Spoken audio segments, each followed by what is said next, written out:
सोमवार तक का सावन आया है, ये 72 वर्ष के बाद आया। श्रावण का तीसरा सोमवार होता है शिव तत्व का। सारे सोमवार मान्य होते हैं, पर सावन के सोमवार की इतनी महत्वता क्यों है? शिव जी की जो आराधना करी, श्रावण के महीने में जो शंकर भगवान की आराधना में डूबे हो, शिव आराधना कर रहे हो, शिव जी को जल चढ़ा रहे हो, अपने अपने गांव में, नगर में, शहर में, अपने मोहल्ले में शंकर का दर्शन करने के लिए जा रहे हो, शिवालय तक जा रहे हो, शंकर के मंदिर में जाकर हर हर महादेव कह रहे हो, शिव के मंदिर में जाकर 3 बार ताली का नाद कर रहे हो। जो ताली स्वयं अमरनाथ जी की गुफा में भगवान शंकर पार्वती को जब कथा श्रवण कराने के लिए बैठे थे, तब भगवान शिव ने 3 बार ताली का नाद करा था। क्यों? क्योंकि पार्वती, ये 3 तालियां मैं इसलिए बजा रहा हूं कि तेरे भीतर के सारे जितने भी पूर्व में तू जन्म ले चुकी है, वो सारे जन्म को बिसराकर इस जन्म को याद कर कर तू मेरा भजन कर कर मुझ में समाहित रहे।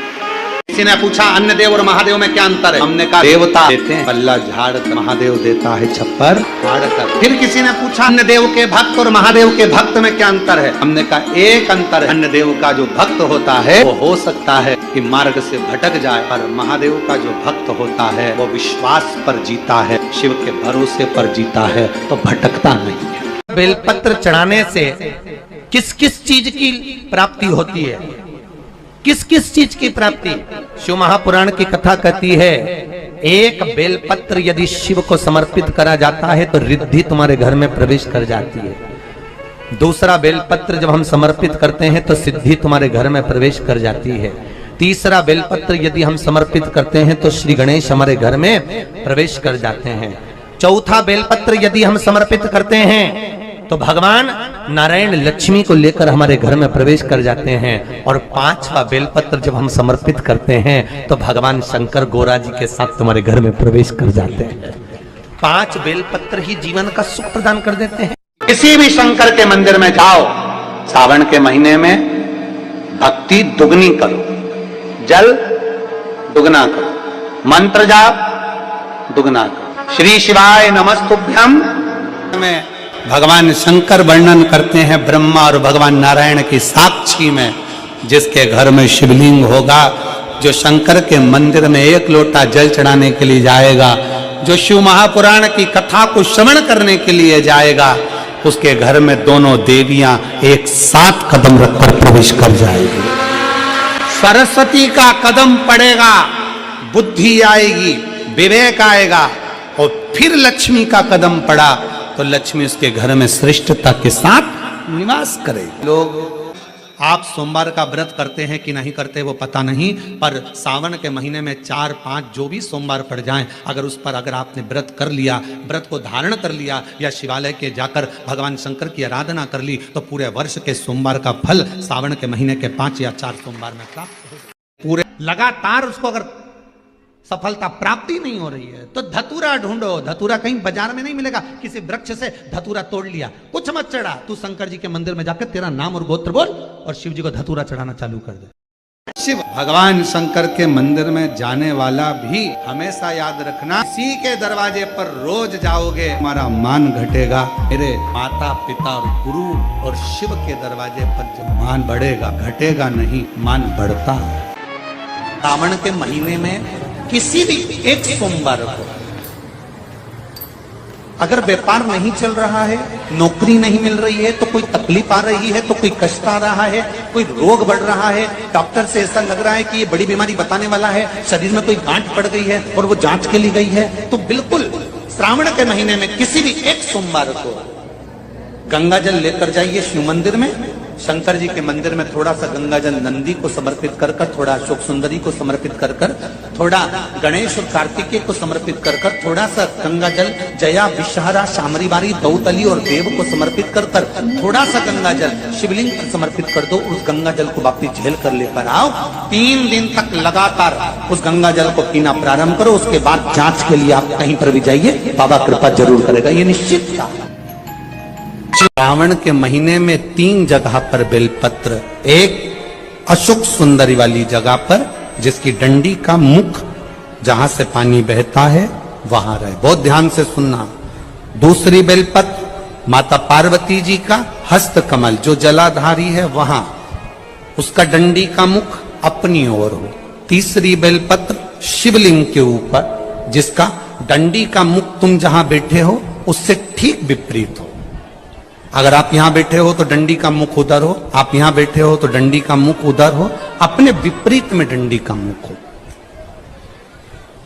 बेलपत्र चढ़ा देने के बाद दो हाथ में जो तुम्हारे जल का पात्र है उसको बाबा को धीरे धीरे तीनों स्थान पर धार थोड़ी थोड़ी चढ़ाई है और फिर बाबा का आचमन कर कर आई है। कोई जो महापुराण की कथा कहती है 5 चीजें शंकर भगवान पर चढ़ती है। दूध अर्थात घर में लक्ष्मी की वृद्धि करता, इसलिए चढ़ाया जाता है। दही शंकर भगवान पर इसलिए चढ़ाते हैं क्योंकि यह परिवार को जोड़ता है। जिसके परिवार में क्लेश ज्यादा होता है, जिसके परिवार में आपस में तकरार ज्यादा होता है, उसको दही जोड़ता है। शहद घर में चिड़चिड़ प्रवृत्ति को समाप्त करता है। घी रोग को समाप्त करता है।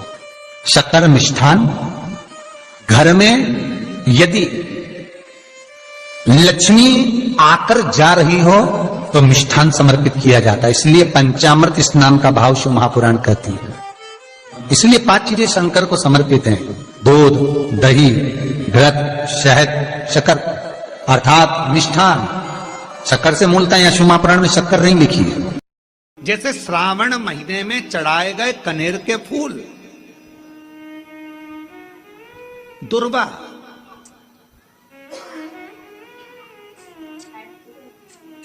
और हम सबसे कहेंगे, अब मान लो यदि कोई विशेष कोर्ट का केस चल रहा हो, कोई कोर्ट में कोई बातें चल रही हो, अदालत आदि में कोई कार्रवाई चल रही हो, कोई फाइल प्रशासनिक अधिकारियों के पास फंस गई हो और कुछ ना कुछ उसमें अपने को लगता है कि तकलीफ का प्रसंग है, तो हम कहेंगे शिव की आराधना करो, सत्यता पर जियो और साथ में 5 दुर्वा, 1 कनेर का फूल पीला, 1 पीला कनेर, 5 दुर्वा, 5 बेलपत्र लेकर शिव जी के मंदिर में जाकर शिवलिंग पर समर्पित कर 2 लोटा जल सावन के महीने में उसी पर बेलपत्र कनेर के फूल पर चढ़ाइए।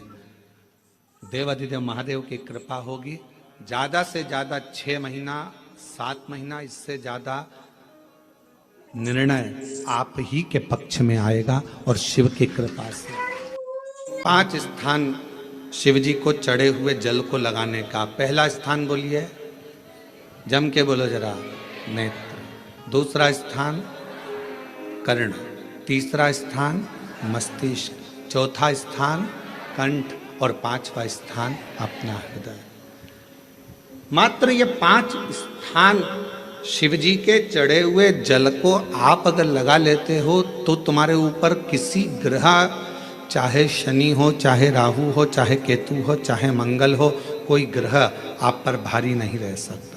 ये 5 स्थान मेरे देव अधिदेव महादेव की अविरल भक्ति के लिए, निर्मल शुद्धि के लिए है। नेत्रों पर जल लगाने से मतलब है कि जब भी मैं दर्शन करूं तो मेरे देव अधिदेव महादेव का करूं, शिव।